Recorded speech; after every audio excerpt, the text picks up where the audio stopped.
만약 당신이 남성이라면 스위스를 여행할 때 각별히 조심해야 합니다. 이곳에는 사냥꾼이라 불리는 악명 높은 사람들의 표적이 될 수도 있기 때문입니다. 소문에 따르면 이곳의 초부유층 여성들은 나이가 있는 남성, 교수, 과학자 혹은 성공한 사업가처럼 자신들이 원하는 조건을 완벽히 갖춘 남성을 차지하기 위해 엄청난 돈을 기꺼이 지불한다고 합니다. 이 거래는 완벽하게 비밀리에 이루어집니다. 그들이 원하는 것은 헌신도, 감정도 아닙니다. 오직 단 하나의 결과뿐이죠. 그리고 그 목표가 달성되는 순간 당신은 마치 존재하지 않았던 사람처럼 그들의 인생에서 완전히 지워집니다. 흔적조차 남기지 않은 채 말입니다. 그렇다면 이 부유한 여성들이 찾고 있는 것은 과연 무엇일까요?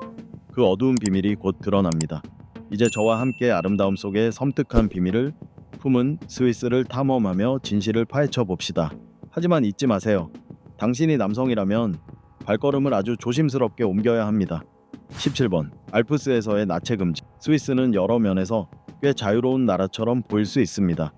하지만 여기서 독일처럼 아무렇지 않게 거리를 나체로 돌아다니며 마음대로 행동할 수 있다고 생각하면 큰 오산입니다.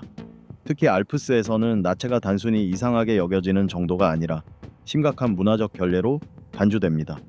과도하게 모험심이 강한 일부 관광객들이 이런 행동을 시도했다가 곧 현지인들의 날카로운 눈초리를 받으며 불쾌한 경험을 하곤 합니다. 현지인들에게 알프스는 단순한 관광지가 아니라 경애와 순수한 자연의 아름다움을 상징하는 존재입니다. 이곳에서의 나체는 완벽한 명화를 조잡하고 서투른 붓질로 망치는 것과 다름없습니다. 그리고 이런 행동이 발각돼도 슬그머니 빠져나갈 수 있다고 생각하면 착각입니다. 스위스는 이 장엄한 산맥의 신성함을 지키기 위해 과감하게 막대한 벌금을 부과합니다. 한번 적발되면 수백 달러에 달하는 벌금을 물게 될 수 있으니 단순히 자연과 하나가 되고 싶다는 기이한 이유로 시도했다가는 값비싼 대가를 치르게 됩니다. 그러니 스위스 법의 인내심을 시험해보고 싶은 마음이 든다면 다시 생각하는 것이 좋습니다. 알프스는 탐험을 위한 곳이지 기이한 발상을 무대 삼아 실험할 곳이 아닙니다. 그리고 이 정도가 엄격하다고 생각된다면 이제부터는 다른 어떤 나라도 감히 하지 못한 방식으로 스위스가 죽음을 합법화하는 이야기를 들어보시죠. 16번. 자발적 생애 마무리 합법화. 전 세계 많은 나라에서 자신의 생을 마무리하는 일은 바람직하지 않은 것으로 여겨지고 사회적으로도 큰 낙인이 찍힙니다. 하지만 스위스는 다릅니다. 이곳에서는 스스로 떠나겠다는 결정을 존중할 뿐만 아니라 그 결정을 완전하게 실행할 수 있도록 돕기까지 합니다. 스위스는 전 세계에서 드물게 조력 자살이 합법인 나라 중 하나입니다. 단순한 선택지가 아니라 체계적으로 운영되고 공개적으로 이루어지는 제도입니다. 디그니타스나 엑시트와 같은 단체들은 더 이상 삶을 이어가고 싶지 않은 이들에게 등대 같은 존재가 됩니다. 상담과 의료 검진을 거쳐 마지막에는 고통 없이 평온하게 생을 마무리할 수 있는 특수 약물이 제공됩니다. 더 논란이 되는 점은 이 서비스가 스위스 국민에게만 제한되지 않는다는 사실입니다. 외국인에게도 문이 열려 있어 자살 관광이라는 현상이 생겨났습니다. 말기 질환자나 삶의 희망을 잃은 사람들이 전 세계에서 스위스로 향하며 이곳을 마지막 목적지로 선택하는 것입니다. 매년 수백 명이 이 나라를 찾아와 적지 않은 비용을 지불하고 마지막 소원을 이룹니다. 이에 대해 의견은 극명하게 갈립니다. 어떤 이들은 스위스가 개인의 선택권, 심지어 생을 마무리하는 선택까지 존중하는 인도주의의 상징이라 칭송합니다. 반면 다른 이들은 스위스가 죽음을 상업화하고 생명을 숫자와 금액으로 저울질하는 것이라고 비판합니다. 이 방식이 문명화된 해결책인지 아니면 실용성을 중시하는 나라답게 차갑고 계산적인 태도인지에 대한 답은 결국 각자의 시각에 달려 있습니다.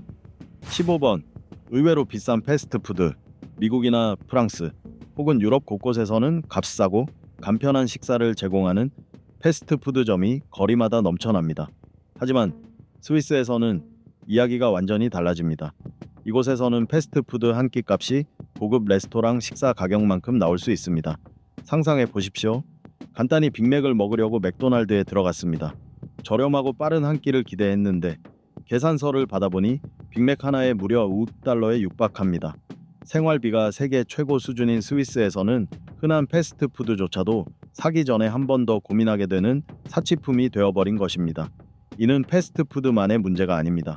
스위스의 일반 식당에서 간단히 식사 한 끼만 해도 50달러에서 100달러까지 쉽게 나옵니다. 생활비가 훨씬 저렴한 나라에서 온 사람이라면 이런 가격에 할 말을 잃을지도 모릅니다. 실제로 많은 관광객들이 스위스에서는 밖에서 밥만 먹어도 파산하겠다라는 농담을 할 정도입니다. 그렇다면 왜 이렇게 비쌀까요? 이유는 매우 높은 평균 임금, 비싼 서비스 비용, 그리고 엄격한 품질 기준에 있습니다. 스위스 사람들은 음식이 신선하고 청결하며 더 안전하다면 기꺼이 높은 값을 지불합니다. 하지만 관광객들에게 이는 만만치 않은 부담이 되어 현지 음식을 즐길지 아니면 마트에서 장을 보거나 직접 요리하며 지출을 줄일지를 신중하게 고민하게 만듭니다. 14번 의무적인 핵 대피소 비축. 스위스가 전 세계로부터 존경을 받는 특별한 이유는 무엇일까요? 시계도 아니고 초콜릿도 아닙니다. 바로 핵 대피소입니다. 네, 맞습니다. 스위스에서는 모든 국민이 법적으로 핵 대피소를 갖춰야 합니다. 농담이 아닙니다. 스위스의 대부분 건물은 핵 폭발, 지진, 그 밖에 상상 가능한 재해를 견딜 수 있는 튼튼한 지하 대피소를 기본으로 갖추고 있습니다. 게다가 이 대피소들은 단순한 빈방이 아닙니다. 침대, 음식, 식수, 그리고 고급 공기, 정화 시스템까지 완비되어 있죠. 마치 정말 영화 속 장면 같지만 스위스에서는 이것이 일상의 일부입니다. 그렇다면 스위스 정부는 왜 이렇게까지 진지하게 대비하는 걸까요? 중립국인 스위스가 제3차 세계대전을 준비하고 있다고 상상해 보시겠습니까? 믿기 어렵지만 사실입니다. 냉전 시기부터 스위스는 전 세계적인 위협으로부터 국민을 지키기 위한 계획을 세워왔습니다. 이 계획은 단순히 대피소 건설에 그치지 않고 수개월 동안 버틸 수 있는 식량과 연료 비축까지 포함됩니다. 어떤 최악의 상황에서도 국민의 안전을 최대로 보장해야 한다는 것이 스위스 정부의 신념입니다. 거의 두려울 정도의 철저한 대비죠. 그런데 이것으로 끝이 아닙니다. 대피소만 있으면 충분하다고 생각하신다면 그건 큰 오산입니다. 스위스 법에는 모든 국민이 이 대피소를 유지관리하는 데 반드시 기여해야 한다고 명시되어 있습니다. 대피소가 없는 건물에 산다고 해도 걱정할 필요는 없습니다. 공공 대피소를 이용할 수 있으니까요. 물론 사용하려면 비용을 내야 합니다. 웃긴 건 사용하지 않더라도 비용을 내야 한다는 점입니다. 일종의 생존 보험 같은 셈이죠. 이런 제도는 많은 외국인들을 고개 갸웃하게 만듭니다. 스위스는 혹시 종말 집착증이 있는 나라 아닌가? 하지만 스위스 사람들에게는 전혀 이상한 일이 아닙니다. 오히려 이 나라의 독특한 매력을 더하는 요소죠. 그렇다면 이런 준비가 정말 필요한 걸까요? 스위스는 전쟁을 하지 않고 적도 만들지 않으며 철저한 중립 정책으로 유명합니다. 그런데도 마치 세상의 종말이 코앞에 온 것처럼 준비합니다. 혹시 우리가 모르는 무언가를 그들이 알고 있는 걸까요? 아니면 단순히 사회의 질서와 통제를 유지하기 위한 방편일까요? 이유야 무엇이든 스위스가 만들어낸 생존 생태계는 다른 어떤 나라에서도 찾아볼 수 없습니다. 스위스의 더 기이한 사실들이 궁금하다면 다음 내용을 계속 지켜보세요. 아마 더 놀라실 겁니다. 13번 밤 10시 이후 병이 물 내리기와 샤워 금지. 화장실을 언제 가느냐가 정부의 통제 아래 있을 수 있다고 하면 믿기시겠습니까? 하지만 스위스에서는 실제로 그렇습니다. 일부 지역에서는 밤 10시 이후 병이 물을 내리거나 샤워를 하거나 그 밖에 큰 소음을 내는 행동이 엄격히 금지되어 있습니다. 병이 물을 내리는 것처럼 평범한 행동조차 이웃의 눈총을 받고 벌금을 물거나 심지어 당국에 신고당할 수도 있습니다. 우스갯소리처럼 들리지만 스위스 사람들은 이를 매우 심각하게 생각합니다. 그렇다면 스위스는 왜 이렇게 조용함에 집착하는 걸까요? 그들에게 조용함은 단순한 필요가 아니라 생활 방식의 핵심입니다. 밤 10시가 지나면 누구나 방해받지 않는 평온함과 고요함을 누리기를 원합니다. 그래서 밤에 청소기를 돌리거나 음악을 크게 틀거나 의자를 끄는 소리를 내는 것조차 질서를 깨뜨리는 범죄로 여겨집니다. 흥미로운 점은 스위스 사람들은 이 규칙을 지키는 것을 단순히 요구하는 데 그치지 않고 모두의 공동 평화를 지키는 책임으로 여긴다는 것입니다. 그런데 아침까지 참고 기다려야 한다면 과연 여러분은 버틸 수 있을까요? 그렇다면 규칙을 어기면 어떻게 될까요? 문을 닫고 몰래 하면 괜찮을 거라고 생각하신다면 오산입니다. 스위스 이웃들은 이상한 소리가 들리면 주저없이 기록해 두었다가 바로 신고합니다. 이곳의 법은 고요함을 지키는 사람들을 강력히 지지하며 규칙을 어기면 벌금을 내야 할 수도 있습니다. 이런 이유로 스위스는 세계에서 생활 규칙이 가장 엄격한 나라 중 하나로 꼽히죠. 일부 사람들은 농담 삼아 이렇게 말합니다. 스위스에서는 높은 삶의 질에 돈을 내는 것뿐만 아니라 고요함을 유지하는 데에도 돈을 낸다. 이런 규칙은 방문객들에게는 낯설고 답답하게 느껴질 수 있지만 스위스 사람들에게 고요함은 서로에 대한 존중을 나타내는 방식입니다. 12번. 유럽에서 총기가 가장 많은 나라. 스위스에서는 총기 소유를 무책임한 자유로 보지 않습니다. 오히려 국가 방위 문화의 일부로 여깁니다. 의무군 복무 제도 덕분에 대부분의 스위스 남성들은 군 복무 기간 동안 총기 사용에 대한 철저한 훈련을 받습니다. 복무를 마친 뒤에는 무기를 집에 보관할 수 있지만 이를 과시하거나 함부로 사용하는 것은 허용되지 않습니다. 스위스에서 총은 힘을 뽐내기 위한 것이 아니라 책임감과 규율을 상징합니다. 총을 가질 수는 있지만 안전하고 존중하는 마음으로 다루는 법을 반드시 알아야 합니다.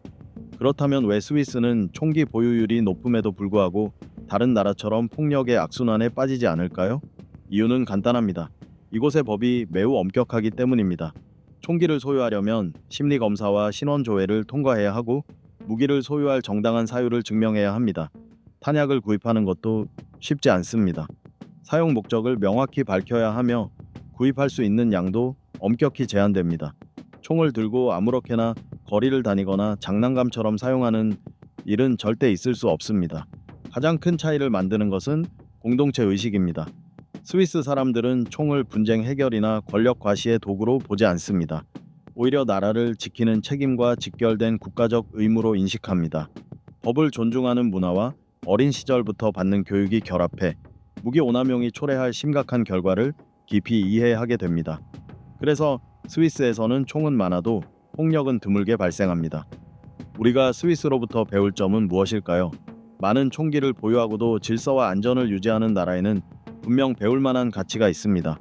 그런데 혹시 스위스에 또 다른 기이한 규정들이 있는지 궁금하지 않으신가요? 계속 지켜보세요. 이 나라는 늘 세상을 놀라게 하는 무언가를 가지고 있습니다. 11번. 세계의 비밀, 금고. 세계의 금은 어디에 숨겨져 있을까요?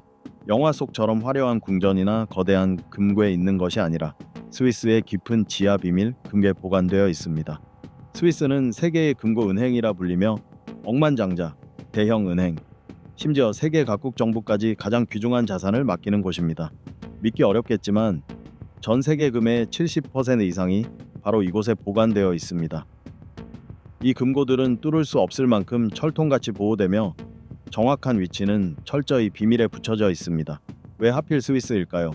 스위스는 정밀한 시계와 세계 최고 수준의 초콜릿뿐 아니라 완벽한 보안을 자랑하는 은행 시스템으로도 유명합니다.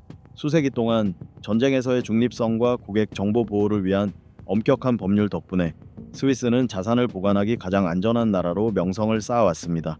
금은 일반 은행 금괴에 보관되지 않고 지하 깊숙이 요새처럼 지어진 금괴에 숨겨져 있습니다. 이 금고들은 최첨단 보안 기술로 보호될 뿐 아니라 비공개 장소에 위치해 있어 특별 허가를 받은 극소수만 접근할 수 있습니다. 상상만 해도 얼마나 은밀하고 안전한지 느껴지시죠? 이 금고들의 보안 수준은 어떨까요?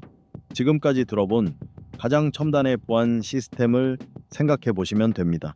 생체 인식 장치, 움직임 감지 센서, 무장 경비원, 심지어 비상 상황 시 사용할 수 있는 비밀 탈출로까지 갖추고 있습니다.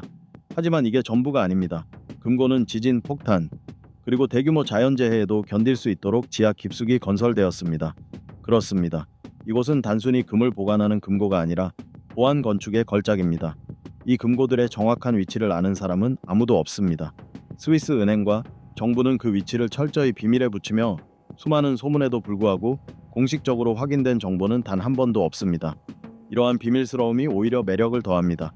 혹시 이 보물을 찾기 위해 침입을 꿈꾸신다면 행운을 빕니다. 허가 없이 이 지하 금고에 들어가는 것은 불가능하니까요. 일부 사람들은 이렇게 막대한 부가 소수의 은행과 국가에 집중되면 세계 금융 불균형을 초래할 수 있다고 주장합니다. 하지만 금을 가진 사람들에게 스위스는 여전히 절대적인 보안을 보장하는 이상적인 장소입니다. 그리고 이 금고 이야기가 이미 충분히 기이하다고 생각하신다면 기다려보세요. 스위스가 어떻게 전 세계의 씨앗을 보관하는지 알게 되면 놀라움은 배가 될 것입니다. 궁금하시죠? 계속 지켜보세요. 10번. 초부유층을 위한 비밀 DNA 은행. 스위스는 세계의 금을 보관하는 나라로 유명하지만 그곳에는 초보 유층만을 위한 DNA 은행이 존재한다는 소문도 있습니다. 이곳에서 거래되는 것은 돈이나 물질적 자산이 아니라 부유한 이들이 탐내는 엘리트 유전 물질입니다. 여러 소식통에 따르면 스위스 상류 사회의 일부 여성들은 가장 지적이고 명망 높은 그리고 엘리트 남성들의 DNA를 얻기 위해 수십만 달러를 지불할 의사가 있다고 합니다. 그 목적은 자녀에게 최고의 유전자를 물려주기 위해서입니다. 지능, 건강, 사회적 지위, 올 최고의 조건을 확보하려는 것이죠. 이 특별한 은행의 남성들은 아무나 될 수 없습니다. 주로 대학 교수, 최고 수준의 과학자, 성공한 기업가들이며 이곳의 후보자가 되기 위해서는 매우 까다로운 기준을 통과해야 합니다. 지능뿐만 아니라 외모와 건강 조건까지 철저하게 평가되죠. 모든 과정은 은밀하게 그리고 자격을 갖춘 사람만 접근할 수 있는 비밀 네트워크를 통해 진행됩니다. 여기에는 사랑이나 낭만이 개입될 여지가 없습니다. 오직 차갑고 계산된 유전자 거래일 뿐입니다. 흥미로운 점은 이러한 여성들 대부분이 남성과 장기적인 관계를 원하지 않는다는 것입니다. 그들은 사랑이나 전통적인 가정을 추구하지 않습니다. 그저 뛰어난 유전자를 원할 뿐이죠. 거래가 끝나면 남성이 아이의 어머니를 다시 만날 일은 거의 없으며 모든 것은 철저하게 비밀로 유지됩니다. 이는 감정을 배제하고 지능과 지위를 기준으로 결정되는 현대판 자연 선택처럼 보일 수도 있습니다. 하지만 과연 이것이 윤리적인가요? 많은 사람들에게는 받아들이기 어려운 개념입니다. 사람을 단순히 번식 도구로 취급하고 사랑과 가족의 가치를 희석시키기 때문입니다. 그러나 이 초부유층 여성들에게는 이것이 가문의 미래를 통제하는 가장 이상적인 방법입니다. 이렇게 태어난 아이들이 뛰어난 유전적 토대 덕분에 최고의 성공 가능성을 가질 것이라고 믿기 때문입니다. 만약 당신의 유전자가 충분히 뛰어나다면 스위스로 가는 것도 나쁘지 않겠죠? 어떤 관점에서 보든 이 DNA 은행 이야기는 전 세계 사람들의 호기심을 자극하기에 충분합니다. 9번 역리 청혼 전통. 스위스의 일부 농촌 지역에는 흥미롭고 독특한 전통이 있습니다. 바로 여성들이 특별한 날, 주로 윤년에만 남성에게 청혼할 수 있다는 것입니다. 4년에 한 번뿐인 이날은 여성들이 먼저 마음을 표현하고 결혼을 요청할 수 있는 드문 기회가 됩니다. 더 흥미로운 점은 만약 남성이 청혼을 거절하면 여성을 존중하는 의미로 선물이나 일정 금액을 보상해야 한다는 규칙이 있다는 것입니다. 그렇다면 이 전통은 어디서 시작됐을까요?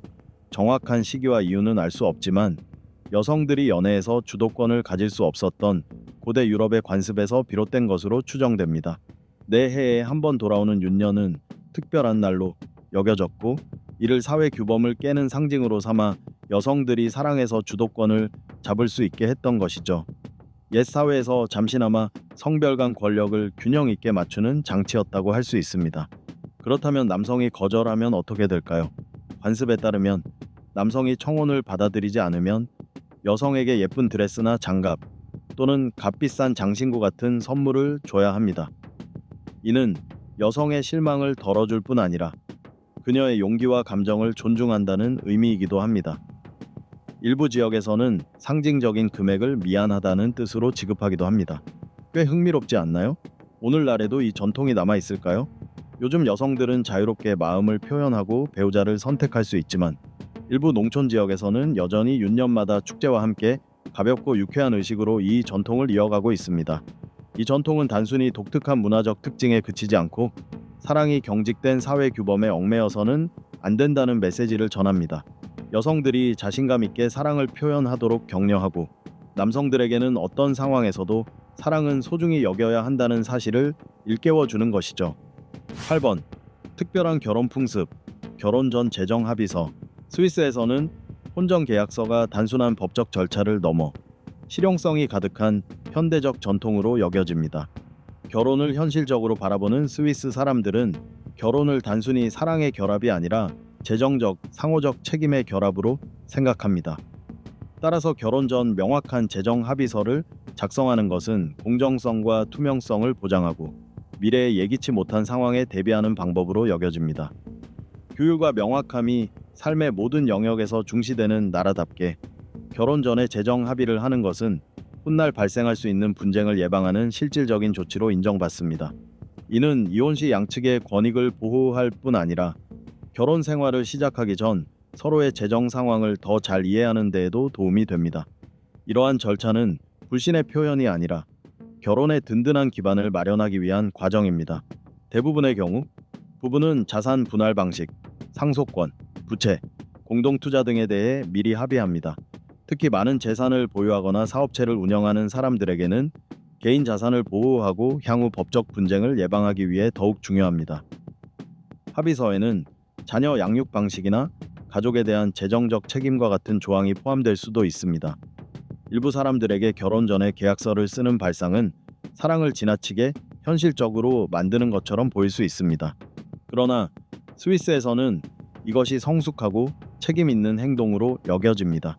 이는 로맨스를 깨뜨리는 것이 아니라 오히려 두 사람이 현실적인 문제를 미리 해결하여 미래의 오해나 갈등을 예방하도록 돕는 것입니다. 스위스 사람들은 사랑을 단순한 감정이 아닌 인생의 현실적인 부분을 함께 마주하는 공동의 약속이라고 믿습니다.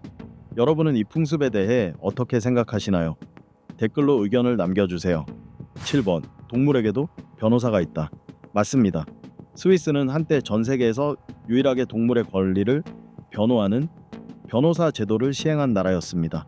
즉, 개나 고양이, 심지어 금붕어를 학대한 혐의를 받게 되면 그 동물을 대변하는 변호사가 법정에서 그들의 이익을 위해 싸웠다는 뜻입니다. 스위스는 오랫동안 세계에서 가장 엄격한 동물 보호법을 가진 나라로 알려져 왔습니다.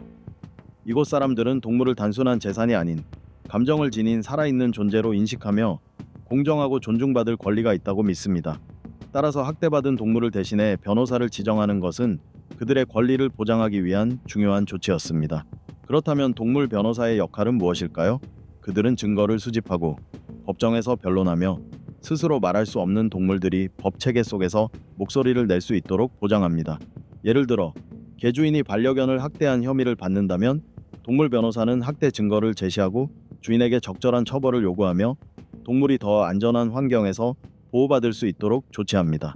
실제로 2010년 취리히의 한 동물 변호사는 주인에게 학대당한 물고기를 대변한 적이 있습니다. 사건은 주인이 너무 작은 어항에서 물고기를 키워 건강을 해쳤다는 내용이었고, 변호사는 물고기의 권리를 성공적으로 옹호해 주인이 생활 환경을 개선하도록 했습니다. 믿기 어려운 이야기처럼 들릴 수 있지만 스위스에서는 실제로 있었던 일입니다. 일부에서는 동물에게 변호사를 지정하는 것이 과도하며 여전히 해결해야 할 인간 문제들이 많은데 자원을 낭비하는 것이라고 주장합니다. 그러나 스위스인들에게 이는 모든 생명을 존중한다는 뜻이며 동물 또한 법적 보호를 받을 자격이 있다는 사실을 확인하는 행위입니다. 6번. 벌금을 내는데 초콜릿을 사용하다.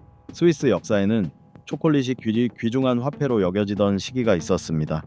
당시 초콜릿은 단순한 고급 식품이 아니라 부와 권력을 상징하는 존재로 벌금을 내거나 중요한 거래를 할 때 사용될 만큼 귀했습니다. 그렇다면 초콜릿이 왜 이렇게 가치 있었을까요? 예전 유럽에서 초콜릿은 극도로 희귀한 상품으로 귀족과 부유층만이 누릴 수 있었습니다. 생산과 운송이 어려웠기에 사치품으로 분류되었죠. 세계에서 가장 유명한 초콜릿의 본고장인 스위스에서는 상황에 따라 초콜릿이 실제 화폐처럼 쓰일 정도로 대단한 가치를 가졌습니다. 그 시절 공동체의 규칙을 어겨 벌금을 물게 되면 현금 대신 초콜릿으로 낼 수 있었습니다. 이는 현금이 부족한 사람들에게 일종의 구제책이 되었고, 동시에 초콜릿의 문화적 가치를 스위스 사회에서 더욱 높이는 계기가 되었습니다. 심지어 작은 갈등을 풀거나 공동체에 사과하는 선물로도 초콜릿이 사용되었죠. 비록 현대에는 이런 제도가 사라졌지만 이는 스위스 문화에 흥미로운 흔적을 남겼습니다. 오늘날에도 스위스는 린트, 토블론, 네슬레 같은 세계적인 브랜드를 가진 초콜릿 왕국으로 알려져 있습니다. 초콜릿은 중요한 수출품이자 국가적 자부심이며 스위스의 정체성과 깊이 연결되어 있습니다. 문화, 경제, 일상을 창의적으로 엮어낸 스위스의 면모가 잘 드러나는 대목입니다. 역사 속 특별한 화폐에서 시작된 초콜릿은 이제 세련됨, 품질, 전통의 상징이 되었습니다. 과연 여러분은 단 한 조각의 초콜릿으로 벌금을 낼 수 있었던 그 시절로 돌아가 보고 싶으신가요? 5번. 스위스 남성의 의무 군복무. 스위스에서는 19살 이상 모든 남성이 군복무를 해야 합니다. 이 의무는 신성하고 피할 수 없는 것으로 여겨집니다. 하지만 혹시 거칠고 혹독한 훈련소 생활만 상상하신다면 그 뒤에는 여러분을 동시에 존경하게 만들면서도 웃음 짓게 할 만한 규정들이 숨어 있습니다. 군대에 가기 싫다고요? 걱정 마세요. 스위스에는 또 다른 방식으로 여러분의 기여를 받아내는 방법이 있습니다. 군복무를 거부하면 상당한 벌금을 내야 합니다. 얼핏 보면 돈 주고 자유를 사는 것처럼 들리지만 그렇게 간단하지 않습니다. 벌금은 연간 소득을 기준으로 산정되며 보통 매년 약 3%를 내야 합니다. 이 의무를 모두 마칠 때까지 말이죠. 게다가 소득을 숨겨서 피할 생각은 하지 않는 게 좋습니다. 스위스의 투명한 금융 시스템은 여러분이 버는 돈을 한 푼도 놓치지 않고 관리합니다. 그렇다면 충분한 돈이 없는 사람은 어떻게 할까요? 여기서 정부가 마련한 대안이 등장합니다. 총을 들고 싶지 않다면 정부는 다른 선택지를 제공합니다. 하지만 만만하게 봐서는 안 됩니다. 군복무 대신 병원 지원, 노인 돌봄, 자선 활동 등 사회 복무에 참여해야 합니다. 인도적으로 들리지만 함정이 있습니다. 사회 복무 기간이 군복무보다 훨씬 길다는 점입니다. 기본 군사훈련이 18주라면 사회 복무는 몇 년에 걸쳐 이어질 수 있습니다. 결국 스위스에서는 쉬운 길을 선택해도 대가를 치러야 합니다. 그런데 이 제도에는 또 다른 흥미로운 사실이 숨어 있습니다. 놀랍게도 스위스 여성은 군복무 의무가 없습니다. 하지만 원한다면 자원 입대할 수 있습니다. 이로 인해 스위스 사회에는 흥미로운 균형이 생겼습니다. 남성은 강제지만 여성은 자유롭게 선택할 수 있는 구조입니다. 그렇다고 책임감이 줄어드는 건 아닙니다. 오히려 자발적으로 군에 합류하는 여성의 수가 늘어나면서 스위스 군대의 새로운 활력이 불어넣어지고 있습니다. 이 모습은 스위스가 성평등을 어떻게 바라보는지 잘 보여줍니다. 물론 모든 사람이 군복무를 기꺼이 하는 것은 아니기에 이를 피하려는 시도도 있습니다. 하지만 조심해야 합니다. 스위스는 법 집행이 엄격한 나라입니다. 군복무를 회피하면 벌금이 훨씬 무거워질 뿐 아니라 경우에 따라 징역형 같은 심각한 법적 처벌을 받을 수도 있습니다. 4번. 지나칠 정도로 낭비를 싫어하는 문화. 여러분은 규율로 유명한 나라에서 밥을 남기는 것만으로도 가족 안에서 벌을 받을 수 있다는 사실을 믿으시겠습니까? 그렇습니다. 스위스에는 자녀가 음식을 다 먹지 않으면 벌을 주는 부모도 있습니다. 이는 단순히 개인의 책임감을 가르치기 위한 것이 아니라 스위스 문화에 깊게 자리 잡은 낭비에 대한 혐오를 보여주는 사례입니다. 가정식 식사부터 고급 레스토랑까지 음식물 쓰레기는 용납되지 않습니다. 많은 가정에서는 식탁 위의 한 끼가 모두 땀과 노력의 결과라는 것을 아이들에게 가르치며 그렇기 때문에 결코 낭비해서는 안 된다고 강조합니다. 일부 부모는 이를 확실히 기억시키기 위해 가벼운 벌칙을 주기도 합니다. 예를 들어 휴대전화 사용 금지, 추가 집안일 부과 또는 다음 식사에서 더 이상 음식을 추가로 주지 않는 등의 방식입니다. 그렇다면 스위스 사람들은 왜 이렇게까지 엄격할까요? 이 나라는 초콜릿과 시계로 유명하지만 동시에 대규모 음식물 쓰레기 절감 캠페인으로도 잘 알려져 있습니다. 통계에 따르면 스위스는 매년 약 280만 톤의 음식을 버리는데 이는 스위스인들이 절대 용납할 수 없는 수치입니다. 이로 인해 빈 접시 운동이나 냉장고 비우기 운동 같은 활동이 활발히 진행되고 있습니다. 이런 의식은 가정은 물론 학교에서도 어린 시절부터 철저히 교육됩니다. 심지어 스위스의 일부 식당에서는 손님에게 적당한 양만 주문하도록 권하고 음식을 남기면 추가 요금을 부과하기도 합니다. 다소 엄격해 보일 수 있지만 이렇게 해서 책임감 있는 사회가 만들어집니다. 스위스는 부유하지만 절대 낭비하지 않는 나라입니다. 작은 나라임에도 항상 지구 자원 보호를 중요하게 생각합니다. 사소한 행동 하나에도 규율이 스며든 모습은 스위스인의 상징이 되었죠. 우리가 배울 점은 무엇일까요? 아마도 다음에 음식을 주문할 때는 딱 알맞은 양만 주문하거나 양심이라는 벌을 받을 각오를 하는 것이 좋겠습니다. 3번. 날씨를 점치는 거대한 허수아비 축제. 스위스 취리히에는 조금 특이하면서도 흥미로운 축제가 있습니다. 바로 잭셀로이텐입니다. 이 축제에서 사람들은 베크라 불리는 거대한 허수아비를 태워 여름이 얼마나 덥고 길게 이어질지를 예측합니다. 허수아비가 오래 타면 탈수록 여름이 더 길고 느리게 흐를 가능성이 높다고 여깁니다. 얼핏 장난처럼 들릴 수 있지만 취리 사람들에게는 매우 진지하고 흥분되는 전통입니다. 이 잭셀로이텐 축제는 16세기로 거슬러 올라갑니다. 당시 취리 사람들은 길고 우울한 겨울의 끝을 기념하고 따사로운 여름 햇빛을 맞이하기 위해 이 행사를 시작했습니다. 겨울을 상징하는 베크는 폭죽으로 가득 채워져 잭셀로이텐 광장 한가운데 쌓아 올린 거대한 장작더미 위에 올려집니다. 저녁 6시가 되면 불이 붙고 폭죽이 터지기 시작합니다. 사람들은 환호하며 베크가 완전히 타는 데 걸리는 시간을 주의 깊게 지켜봅니다. 전통에 따르면 베크의 머리가 타기까지 걸린 시간이 곧 그해 여름의 길이와 더위와 관련이 있습니다. 폭죽이 빨리 터지면 여름은 짧고 활기찰 것으로 예상되고, 반대로 천천히 타면 길고 더운 다소 힘든 여름이 올 것이라 봅니다. 물론 과학적인 기상 예측 방법은 아니지만 취리 사람들에게는 설렘과 희망을 주는 특별한 풍습입니다. 잭셀로이테는 또한 쯤푸트라 불리는 취리히의 전통 길드들이 성대한 퍼레이드를 벌이는 날이기도 합니다. 참가자들은 전통 의상을 입고 말을 타거나 화려한 마차를 끌고 거리 행렬에 나섭니다. 행렬 중에는 관객들에게 꽃이나 간식 같은 작은 선물을 나누어 주기도 하죠. 이 축제는 지역 공동체가 하나로 모여 즐거움을 나누고 오랜 전통을 기념하는 소중한 기회입니다. 축제가 끝난 후에는 남아있는 모닥불 주변에 모여 앉아 여유롭고 흥겨운 시간을 보내곤 합니다. 이번 단 한 마리의 반려동물만 키우는 것은 금지. 금붕어 한 마리를 키우는 게 간단한 일이라고 생각하시나요? 하지만 스위스에서는 법을 어길 수도 있습니다. 이 나라는 동물보호법이 엄격하기로 유명한데, 여기에는 동물이 외로움을 겪지 않도록 하는 규정도 포함되어 있습니다. 스위스 법에 따르면 기니피그, 앵무새, 금붕어 같은 일부 동물은 단독으로 키울 수 없습니다. 이유는 간단하지만 매우 인간적인데요. 이 동물들은 사회성이 강해 동족과의 교류를 통해서만 정신 건강을 유지할 수 있기 때문입니다. 다소 이상하게 들릴 수 있지만 스위스인들은 이렇게나 작은 생명체의 권리까지 존중합니다. 스위스 법에서 기니피그의 동반자가 되고 싶다면 최소 2마리를 함께 키워야 한다고 명시한 것은 결코 우연이 아닙니다.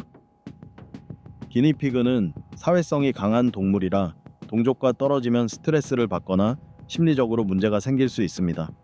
따라서 한 마리만 키우면 외로움에 시달리게 할 뿐 아니라 법적 처벌을 받을 수도 있습니다. 흥미롭게도 스위스에는 기니피그 대여 서비스라는 것도 있는데요. 함께 키우던 기니피그 한 마리가 죽었을 때 남은 한 마리가 외롭지 않도록 새로운 친구를 임시로 빌려주는 서비스입니다. 창의적이면서도 책임감 있는 아이디어 아닐까요? 그렇다면 앵무새는 어떨까요? 예쁜 새장과 좋은 먹이만 주면 된다고 생각하시나요? 그렇지 않습니다. 앵무새는 가장 똑똑하고 사회성이 강한 조류 중 하나로 혼자 지내면 심각한 행동 문제를 겪을 수 있습니다. 예를 들어 외로움 때문에 스스로 깃털을 뽑거나 사회적 자극 부족으로 공격적으로 변할 수도 있습니다.